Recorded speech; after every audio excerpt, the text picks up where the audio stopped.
Pro Group Management, workers' comp that works for you.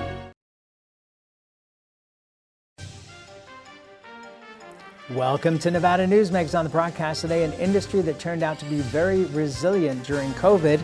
Andy MacKay joins us, Executive Director of the Nevada Franchised Auto Dealers Association, for the whole show on an all-new Nevada Newsmakers. Retail's impact on Nevada's economy? Enormous. 8,600 businesses, large and small, employing 145,000 workers. And last fiscal year, retail paid tax on nearly $60 billion in sales. We're the Retail Association of Nevada. We support retail, we help it grow, and we mean business. RANNV.org. Pro Group Management specializes in providing industries with the necessary components to satisfy and exceed workers' comp requirements. Every business has unique needs and specific regulations. Pro Group Management stays ahead of the curve, providing up-to-date services to keep your industry in top form. Discover how we simplify your tasks, improve efficiency, and reduce expense to keep you moving in a positive direction. Pro Group Management, workers' comp that works for you. Truck drivers are some of the hardest working people you'll meet, delivering over 70% of America's freight and 92% of Nevada's. When there's a natural disaster, they're delivering critical supplies to help those communities recover and rebuild. Every sector of the economy and our nation's military rely on truck drivers. So let's take a moment to say thank you. On the open road or city streets, our truck drivers are rolling to make our economy and our nation stronger. Trucking moves America forward. This is Nevada Newsmakers with host Sam Shad, a no-holds-barred political forum. Now, from the Nevada Newsmakers broadcast headquarters, here is Sam Shad. And back on Nevada Newsmakers, we're delighted to welcome back to the program Andrew MacKay. He is Executive Director of the Nevada Franchised Auto Dealers Association. Pleasure to have you back, sir. Thanks for having me, Sam. Good to see you. One of the things that surprised me in this whole coronavirus deal was the resilience of the auto industry. And the reason I say that is you would think in terms of a crisis and lockdown that one of the things people would be doing is, new car, I don't think so. Change out the car, I don't think so. And yet, it seems to me, and correct me if I'm wrong, the biggest problem was the auto industry had to shut down for 6 weeks. And so therefore, auto dealers ran out of cars for a period of time, didn't have a product to sell. Explain the resilience. We can get to the latter part in a little bit, because that's actually a problem that exists now, and it's a big problem. I don't think anybody in our industry, any state association head, the National Auto Dealers Association, predicted, or the manufacturers, the resiliency. In Nevada, so the governor issues the shutdown order on March 17th. We had a normal, call it half a month in March. End of March, we were down across the states about 50% in new unit sales compared to the previous March of 2019. So it's Armageddon. And I don't mean to be hyperbolic. Literally everybody across the country, you were sitting there looking at the bloodbath of 2008, and this was going to just surpass that by leaps and bounds. In April, it was trending in Nevada and across the country the first couple of weeks. We're down 75%. April tended to correct itself. And in Nevada actually fared slightly better than the rest of the country, and we were down 43, I think, 40% and change. That seemed like a victory. It was that bad. But that was due to the fact that the manufacturers at the time had unbelievable incentives. Now, those incentives have drawn back because of the issues you referenced with inventory. Because of those incentives, people were able to either get, there are a multitude of options. Very favorable financing. Some manufacturers were offering 84 months plus deferred interest, rather not deferred interest, no interest for the first 90 days. So you didn't have to make a payment on, or no payments for 90 days, for the first 90 days. And so folks that were perhaps on the edge of buying new vehicles this enabled them to do it. Because the biggest challenge in arguably the last probably 2.5 years has been vehicle affordability. And so what it ultimately did is it really trued up the new market. But for, and certainly the stimulus that everybody got had a major factor on that. But for those incentives and the fact due to the shutdown, and there's not any concrete data, it's more speculative, but I think there's a lot more fact than fiction, is people weren't traveling, people weren't eating out. So where disposable income was being spent in other areas, they held on to it and then spent it on new cars. And thank goodness for that. Yeah, and you know, that's something that you know, the media tends to ignore, which is if you have a horrible number, 15% unemployment, terrible number, but that still means that 85% of the population is still employed and making money and has reserves and has a budget. The other thing that struck me too, which I didn't even think about in terms of the resiliency of the business, was leases come to an end. So if you've leased your car for the first 3 years, suddenly you're coming to the end of the lease. A pandemic doesn't affect the fact that you need to do something about that. No, it doesn't, and that's one of the reasons I think why you saw in Nevada, and then states across the union, and then ultimately the administration deemed auto sales to be an essential business. That's a perfect example. Somebody comes on an off lease, and the manufacturers did yeoman's job for people that were unemployed and still are unemployed and have an off lease coming due, the ability for them to extend it, maintain it under favorable terms. What does that person do when he or she has to turn in that car? Or they're involved in an accident. They need their vehicle serviced, on and on and on. Now, you know, the industry is resilient, no doubt about it. But to say this year is a stellar year is just not accurate. I mean, we're looking right now, new unit sales in the state of Nevada, we're going to be down about 14%. Now, when you compare that to our high of 2017, we're down about 20% new unit sales in the state of Nevada.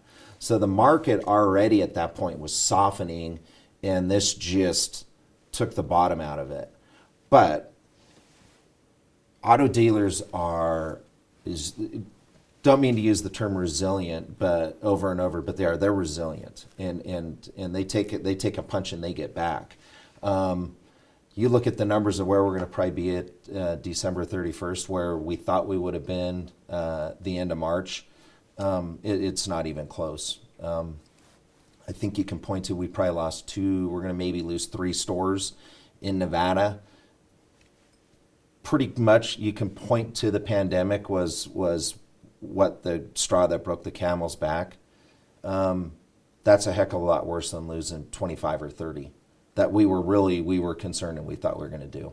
And 14%, being down 14%, even though that's not a great number, is still, you know, how does that compare to the Great Recession? Oh, much better.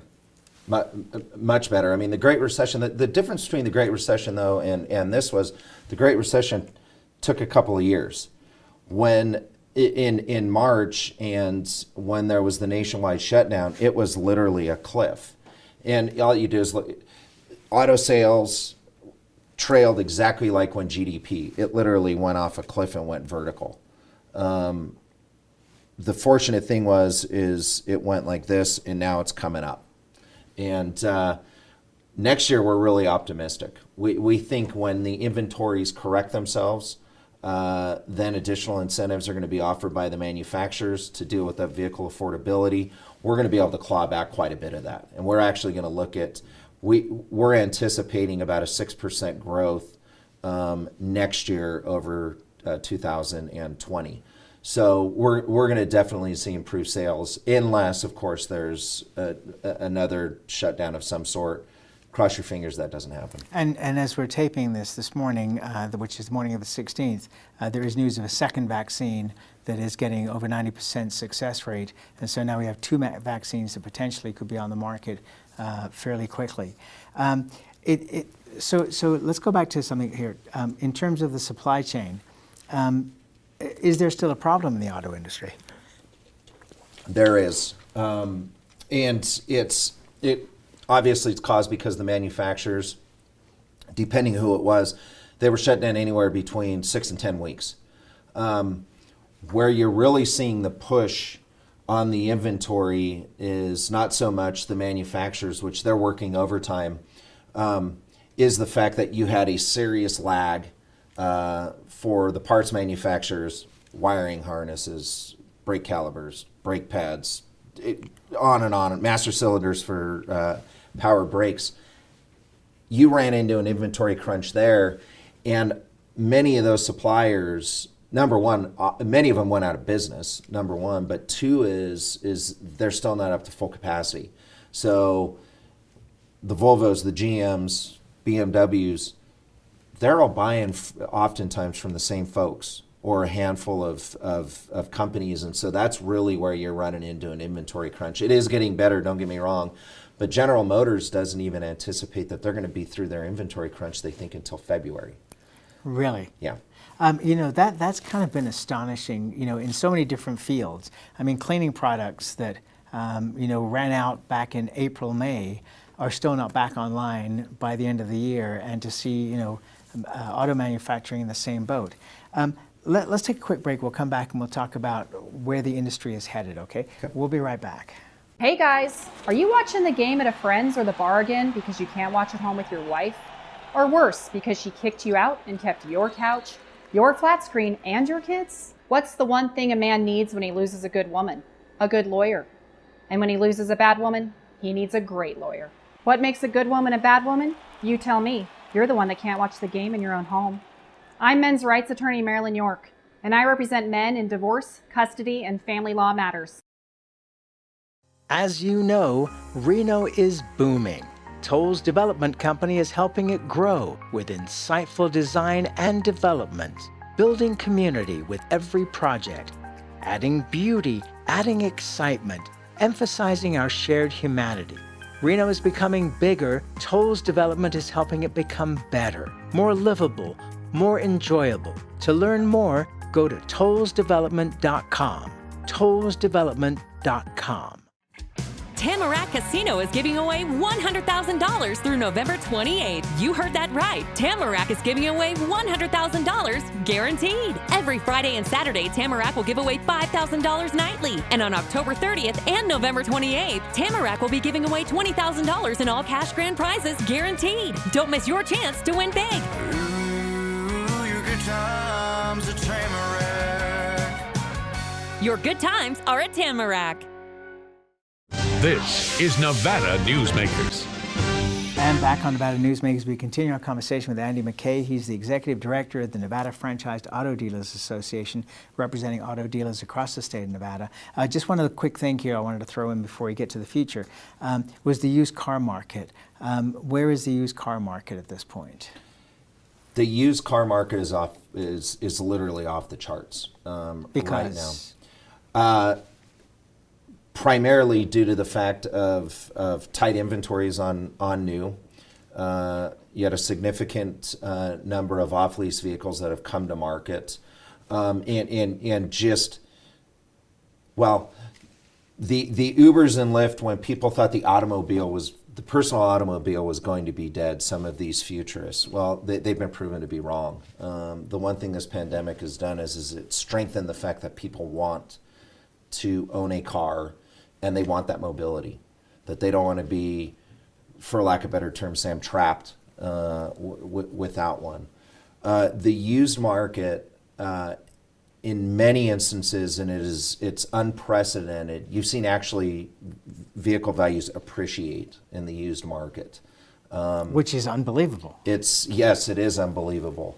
When you look in terms of our business model, that's one of the few buckets of revenue that you actually make money on. Your viewers might not believe this, but selling new cars, if new dealers could only sell new cars, you wouldn't have a new car dealer in the country. You don't make any money over there. Is it the service where the money is made? You make some on service, you make some on used. But the used market, there's been such a demand, particularly for pickup trucks, SUVs, crossovers, that you have seen in some of the auctions actually an appreciation of value. And in some instances, depending on the make and model, in fact, I was talking to a dealer from Las Vegas a couple of weeks back. Same vehicle they bought at an auction 2 months ago or something is 33% more now at the auction. Wow. Yeah. At the auction. At the auction. So how does that affect the ability to do markup? So it pinches it, no doubt about it. But the reality is the market is strong on that front. We were really concerned when Hertz filed for bankruptcy, for instance, that was the market going to get flooded with used cars? Because there were rumors, Chapter 7, they're going to liquidate and just dump a ton of vehicles. I can't even remember what the number was, several 100,000 vehicles into the used market across the country, and that didn't ultimately come to fruition. But it really is amazing because of the fact that folks want, for instance, they can get a low mile pickup truck, a year old, 10, 15,000 miles, and they'd rather be able to get that vehicle today than order one and wait for it to come from the manufacturer. And I think that's a big reason why the used market is so hot right now. Let me ask you about something that's occurring in other industries, and I wonder how much is occurring in the auto industry. You know, we knew automation was coming, and automation has obviously been in the auto industry for a long time. But we saw much more automation online for 5-10 years down the road. Has that accelerated because of coronavirus, the timeline? I think, to be in all candor, I don't know. I don't represent the manufacturers, and nor do I understand their business model intimately. But what I do know, for instance, Jim Farley, president of Ford Motor Company, it was I think on Friday, and they were talking about electrification, and that Ford is perhaps looking at doing sort of a Tesla and GM type approach to EVs, in that they want to control the manufacturing of the batteries. And what he alluded to was, as more vehicles are produced by the manufacturers that are electric instead of just with an internal combustion engine, that process is much more automated. And his thought is if we control the battery manufacturing process, folks that may be worked out of a job due to the automation will be able to move them into battery manufacturing. Right. And you got to give him credit in that he's addressing a concern of folks that have jobs now that may not. Well, I think this 5 is years down the road. Yeah, and I think that's a common discussion. And if you look at history, one sees that with every industrial revolution, that people were displaced from one industry but ended up in another because each one created another whole situation of jobs. Let me go back to what you were talking about earlier, because I find it fascinating. Because one of the concerns I hear in discussions with people about buying a new car is, well, autonomous vehicles are coming down the pike. Maybe I don't want to buy, a gas-fired car at this point because it's going to be an electrical vehicle, it's going to be an autonomous vehicle. Maybe I should just wait till they come along. But on the other hand, I don't see the charging stations going in. I don't see, to the extent where we have gas stations, the turnaround time for charging a car still takes quite a while. And fine for all the people that want to do it, but when you look at what's happened in California, in the recent heat wave, where they kind of ran out of electricity, and put Nevada in a boat where we were running out of electricity as well, that maybe we're rushing towards a future that we need to take a deep breath on, at least for a while. I think you're correct in a lot of respects. What's interesting is some of the policymakers, they have this belief that we're going to be electrified in 1 or 2 years. It's simply not the case.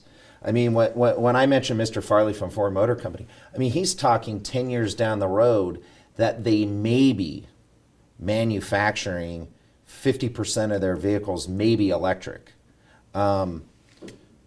Just for argument's sakes, let's just say we go to electric today. Well, the average vehicle on the road is almost 14 years old. So you're going to have a massive glide path coming off, but the reality is this.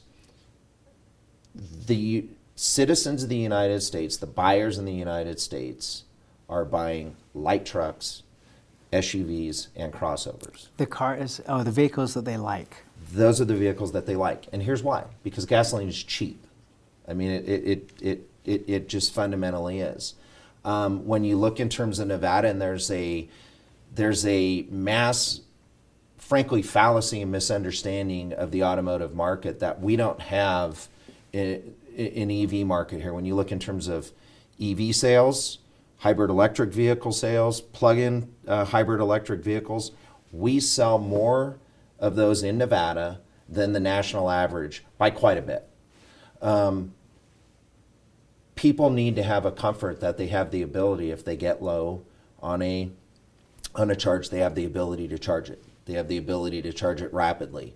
And so infrastructure is a serious component on this thing, not simply enacting a policy, which Nevada is looking at doing, of forcing inventory onto dealers for vehicles that people may or may not want to purchase.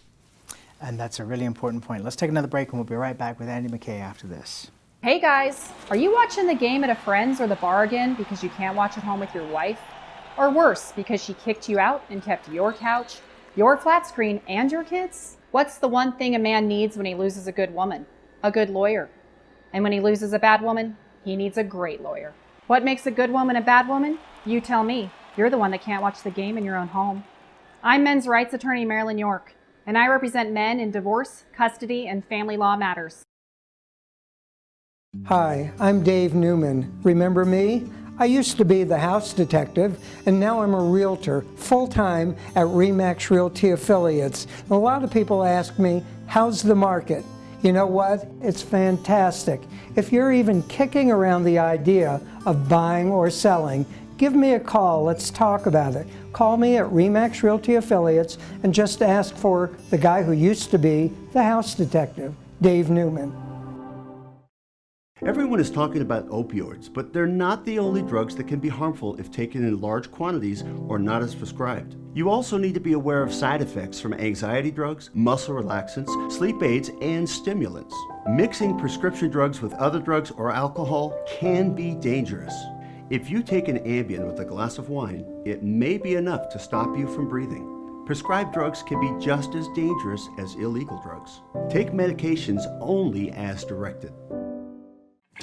Tamarack Casino is giving away $100,000 through November 28th. You heard that right. Tamarack is giving away $100,000 guaranteed. Every Friday and Saturday, Tamarack will give away $5,000 nightly. And on October 30th and November 28th, Tamarack will be giving away $20,000 in all cash grand prizes guaranteed. Don't miss your chance to win big. Ooh, your good times at Tamarack.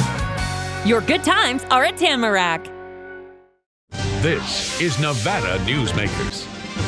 And back on Nevada Newsmakers, our final minutes here with Andy MacKay. He's the Executive Director of the Nevada Franchised Auto Dealers Association. One of the things that concerns me about pushing towards this future of electronic vehicles, if that's in the end where we go, is when you see PG&E saying we're going to shut down the power supply because of fire danger. So you've got an electrical vehicle and you have no electricity for 3 days. What do you do at that point? So I'm just making that statement there. I don't expect you to need to respond to it. But here's what I do want you to respond to, which is traditionally we see coming up over the next couple of months, new car shows where all the dealers show up at a convention center and throw out all the new vehicles. What's the discussion in the Nevada industry at this point about, are we going to be able to go ahead with that? Are we going to do it virtually? What's the story there? Unknown. We do a major auto show in Las Vegas in September. with Motor Trend. We actually had to cancel that. Our auto show was going to be the first post-pandemic, or I guess in the pandemic, auto show in the country. All sorts of eyes were on Nevada due to the restrictions of gathering. It just could not obviously make it work. And the Convention and Visitors Authority down there, they were phenomenal to work with. They tried to do everything they could, just couldn't make it happen. The auto show up here in Reno, in all candor, I'd flip a coin right now that it will happen. There are several shows across the country that have been canceled, some permanently. There are going to be less auto shows, no doubt about it. Not only in 2021, but I think years ahead. Really? Yeah. Wow, that's a scary thought. But you know, it goes along. I mean, Jan Jones on the program, Jan Jones Blackhurst, said this could potentially run 3 years before we get back to a sense of normalcy. Hey, great to have you back on the program, sir. Please come back soon. Thanks, buddy. Always a pleasure. We'll be right back. A bird's eye captures its surroundings at different heights. At Brian Culpa Photography, we can make your imagination soar over buildings, parks, cityscapes, and beyond. Brian's images tell the story and get the job done. If you need a new perspective to tell your story, contact Brian today. Brian Culpa Photography. Experience the bird's eye view at brianculpaphotography.com.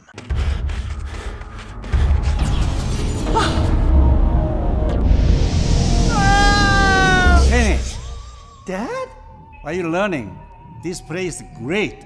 Huh? You gotta try this. Wow, this stuff is great. People are gonna love it. Yes. Yes, they will.